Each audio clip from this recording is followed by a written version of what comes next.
So, pero, guys, Basta patanggal ang boob siya, may tayo dito. Parang si Chares. ginawa na yung Chares parang, pending ko. ay, ano, Tinanggal yung warehouse pinay, muna. tapos nag-gym ka. Temporary. Kahit nag-gym ka, halata talaga naman yung dito. Chares pending ko. Si Cyrus.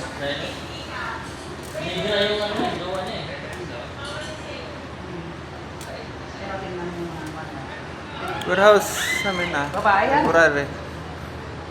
Re-erem to. Re-erem. Sa Darais ko, no? Doon sa bahay nila.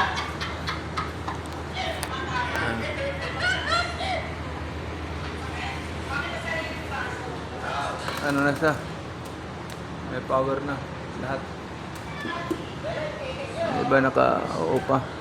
Nakatulong nila, nagpa-opera. Pinaganda rin yung mukha niyan. Gumanda na nga mukha eh. Bye-bye. Bye-bye. Thank you.